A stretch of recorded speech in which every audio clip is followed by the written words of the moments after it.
Hello दोस्तों, बहुत ही सुंदर सा एक गीत आप लोगों के लिए लाई हूँ मैं, आपकी राधिका। गीत सुनिए, आनंद लीजिए।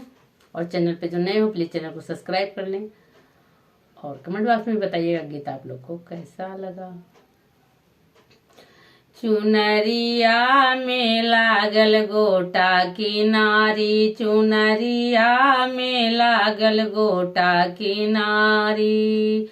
अपने ससुर जी के बारी दुलारी, अपने ससुर जी के बारी दुलारी। ससुइया के आगे मोरी अकल है रानी, ससुइया के आगे मोरी अकल है रानी। चुनरिया में लागल गोटा किनारी, चुनरिया में लागल गोटा किनारी।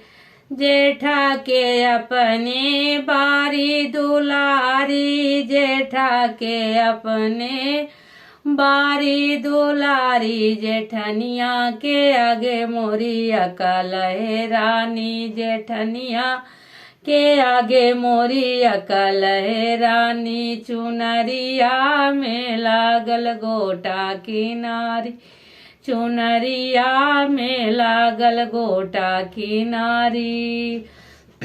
अपने नंदोई जी के बारी दुलारी, अपने नंदोई जी के बारी दुलारी। ननदिया के आगे अकल है रानी, ननदिया के आगे अकल है रानी। चुनरिया में लागल गोटा किनारी।